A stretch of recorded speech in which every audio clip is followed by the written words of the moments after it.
उद्धव ठाकरे हे रस्त्यावर उतरलेले आहेत। त्यांनी औरंगाबादमध्ये शेतकऱ्यांच्या मागण्यासाठी हंबरडा मोर्चा काढलेला आहे। महाराष्ट्राला याचीच गरज होती। याचं कारण अतिवृष्टी झाल्यानंतर शेतकरी अक्षरशः पाण्यात गेला होता।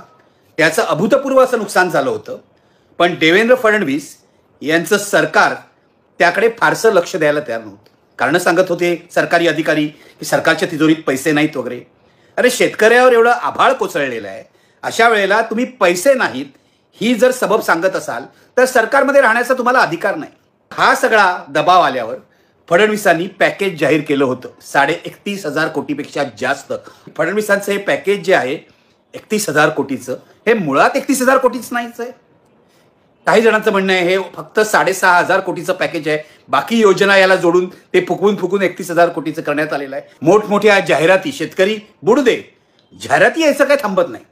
हे जाहिरातींचे पैसे शेतकऱ्याला द्या ना, वळवा ना, बंद करा तुमची सरकारची प्रसिद्धी वर्षभर आणि सर्व पैसे जे काय पैसे असतील ते शेतकऱ्याला द्या। शेतकऱ्याचा जो आसूड आहे तो दाखवण्याची गरज होती। शेतकऱ्यासाठी आम्ही रस्त्यावर उतरू शकतो हे उद्धव ठाकरेंनी आज पुन्हा एकदा सिद्ध केलं। पूर्वी ते रस्त्यावर उतरलेले आहेत, शेतकऱ्याच्या मागण्या त्यांनी अनेक वर्ष लावून धरलेल्या आहेत। महाराष्ट्राचा सविस्तर दौरा त्यांनी केलेला आहे। उद्धव ठाकरेंच्या या हंबरडा मोर्चाची चेष्टा केली मुख्यमंत्री देवेंद्र फडणवीस आणि उपमुख्यमंत्री एकनाथ शिंदे यांनी। देवेंद्र फडणवीस म्हणाले की उद्धव ठाकरेंना स्वतःचा पक्ष जगवायला हे सगळे उद्योग करावे लागतात वगैरे वगैरे, आणि एकनाथ शिंदे म्हणाले की जो माणूस उंबरठ्या बाहेर पडत नाही तो आता हंबरडा मोर्चा काढतोय, महापालिकेमध्ये पराभव होईल तेव्हा खरा हंबरडा फुटेल वगैरे। किती मस्तवाल आहेत हे सत्ताधारी। माझं म्हणणं आहे तुम्ही शेतकऱ्यांसाठी काही करत नाही, विरोधक शेतकऱ्यांसाठी आक्रोश करतायत, तो आक्रोश तुमच्यावर पोचावा असे प्रयत्न करतायत। विरोधकांचा सन्मान राखा, एवढी तर सभ्यता दाखवा। पण फडणवीस शिंदे अजित पवारांच्या सरकारला एवढी सभ्यताही नाही।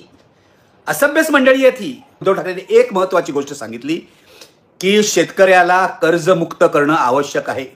त्याला कर्जमाफी दिली नाही तर ते चालणार नाही, कोणत्याही परिस्थितीत त्याला कर्जमाफी दिली पाहिजे, नाहीतर शिवसेना रस्त्यावर उतरेल।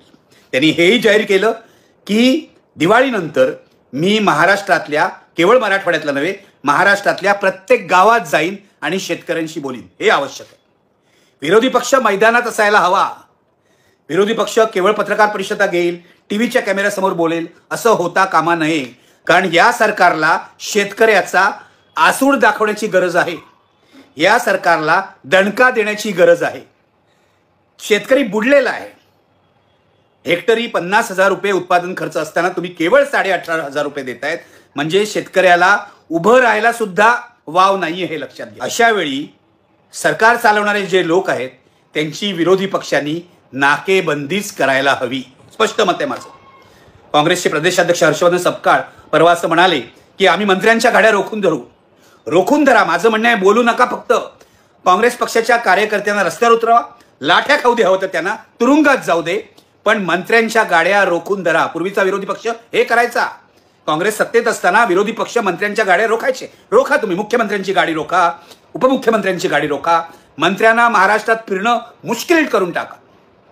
शांततेच्या मार्गाने हे होऊ शकतं। पोलीस लाठीमार करतील का? लाठीमार करतील। तुमच्या विरुद्ध जनसुरक्षा कायदा वापरला जाईल का? वापरला जाईल। संघर्ष करायचा तर ते सगळं अंगावर घ्यावं लागतं। विरोधी पक्ष नेतेपद ते देत नसतील तर विचारू सुद्धा नका, त्यांच्याकडे ते औदार्य नाही।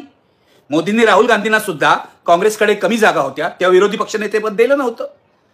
हे मोदींचेच चेले सपाटे आहेत, त्यामुळे तुम्हाला विरोधी पक्ष नेतेपद देणार नाहीत। जेव्हा महाराष्ट्रातला विरोधी पक्ष तुरुंगात जाईल तेव्हा महाराष्ट्रातल्या शेतकऱ्याला न्याय मिळेल, हे माझे शब्द लक्षात ठेवा। बाबासाहेब पाटील नावाचे सहकार मंत्री आहेत।